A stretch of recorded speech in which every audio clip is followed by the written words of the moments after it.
رہتا ہے۔ فرمایا ہو جس میں عبادت کا دھوکہ مخلوق کی وہ تعظیم نہ کر، ہو جس میں عبادت کا دھوکہ مخلوق کی وہ تعظیم نہ کر، جو خاص خدا کا حصہ ہے بندو میں اسے تقسیم نہ کر۔ انسانی جبین کی عاجزیوں کے لیے سچا مسجود کون؟ یہی پہ ضرب لگنی چاہیے ضرب۔ جگہ اگرچہ چھوٹی سی ہے، یہ میں نے تو رات بھی عرض کیا تھا کہ جائے تنگست مردماں بسیار کا منظر ہوگا، لیکن ہی پہ ایسی ضرب لگائی ہے کہ اس کی حرارتیں اگلی ملاقات تک باقی رہیں۔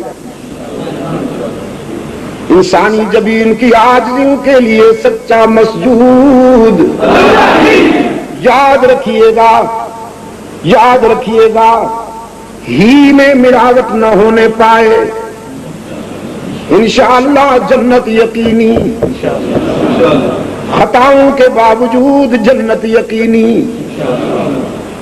ہی میں بھی کی ملاوٹ نہ ہونے پائے، جنت یقینی ہوگی انشاءاللہ۔ حشر میں اللہ کے سامنے کھڑے ہو کر مل کے کہیں گے انشاءاللہ، اکٹھے کہیں گے، جتنی قوت ہوگی پوری قوت کے ساتھ کہیں گے الہ العالمین۔ دنیا ناراض ہوتی تھی، فتوے لگتے تھے، بائیکاٹ ہوا کرتا تھا، جبہ و دستار والے بدکلامی کا نشانہ بناتے تھے، لیکن دنیا میں بھی ہم کہتے رہے، آج تیرے سامنے کہتے ہیں، انسانی جبین کی عاجزیوں کے لیے سچا مسجود کون؟ ہر جگہ موجود علام الغیوب، پھیلائیے ہی کی روشنی، پھیلائیے ہی کی روشنی، تاکہ بھی کے بیماروں کو اللہ شفائے کاملہ عطا فرمائے۔ یاد رکھیے گا، ہی نجات ہے اور بھی ہلاکت ہے۔ توحید نجات کا راستہ ہے اور شرک ہلاکت کا راستہ ہے۔ مبہد بن جاؤ،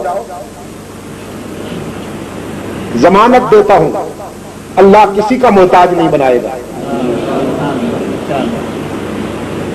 اس سے وفا کرو نا۔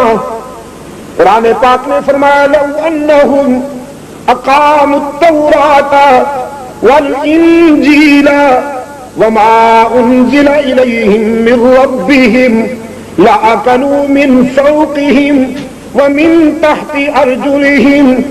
اگر تم مجھ سے وفا کرو تو میں بھی تمہیں کسی کا محتاج نہیں ہونے دوں گا۔ پھر آسمان موتی برسائے گا، زمین سونا اگلے گی۔ یقین نہ آئے تو سعودی عرب کی طرف دیکھ لو، اللہ سلامت رکھے اس سرزمین کے وقار کو، اللہ اور بڑھائے اس سرزمین کی عزت کو جہاں رحمت للعالمین کے قدم لگے ہیں۔ آج بھی اس سرزمین کو اللہ نے شرک و بدعت کی بیماریوں سے محفوظ رکھا ہوا ہے۔ زمین سونا اگل رہی ہے کہ نہیں؟ سعودی عرب والوں کو اللہ نے کسی کا محتاج بنایا؟ وہ کسی مزار پہ جاتے ہیں، بولو نا، وہ کسی فقیر پیر کے قدموں میں جاتے ہیں، جھنڈیوں والی سرکار کا طواف کرتے ہیں۔ انہوں نے تو سیکھا ہی یہی ہے کہ اللہ کے گھر کا طواف کرنا ہے، رحمت للعالمین کے احکام پہ عمل کرنا ہے۔ اللہ نے انہیں کسی کا محتاج نہیں بنایا۔ اور بھی کے بیمار کبھی کہیں رسوا ہو رہے ہیں، کبھی کہیں ذلیل ہو رہے ہیں، اور یار لوگوں نے ان کی کمزوری جان لی، جس کو اور کوئی کاروبار نہیں ملتا وہ کوئی قبر تاڑ لیتا ہے۔ بڑے سائز کی قبر پہ جھنڈیاں لگا کے بیٹھ جاتا ہے، مست قلندر سب کچھ اندر، دما دم نہ دھوکہ نہ غم، کمائیں گے احمق کھائیں گے ہم۔ انسانی جبین کی عاجزیوں کے لیے سچا مسجود ہی ضرب لگاتے رہیو، کوئی بھیکا بیمار مل جائے تو آرام سے کہہ دیجیے اللہ ہی، گولی کی طرح لگے گی شیطان کے سینے میں۔ ایاک نعبد و ایاک نستعین،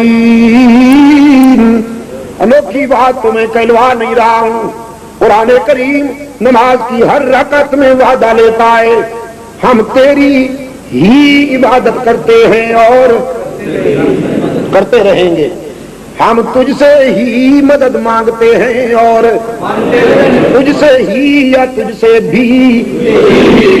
مسجد کے اندر مدد کون کرتا ہے؟ تو مسجد کے باہر پھر یہ کیا ہے؟ بغرداب بلا استاد کشتی مدد کن یا معین الدین چشتی، یہ کیا ہے؟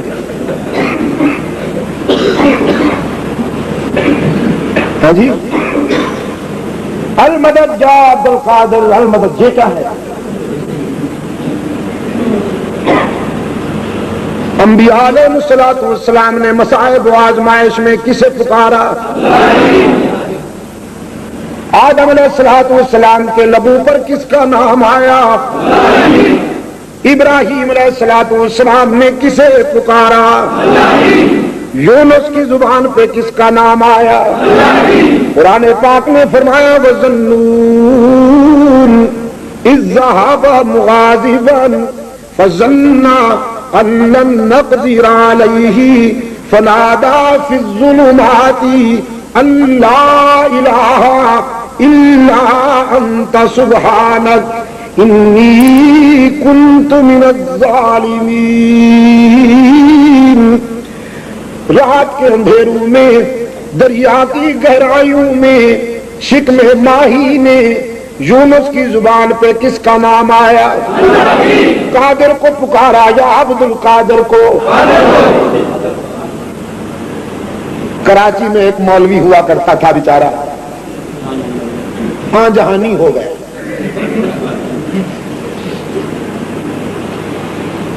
وہاں پر کہنے لگا میرا نام لے کر گالیاں بھی دی، جو اپنے پاس تھی وہ بھی، جو خاندانی ورثے میں ملی تھی وہ بھی، ساری گالیاں دی۔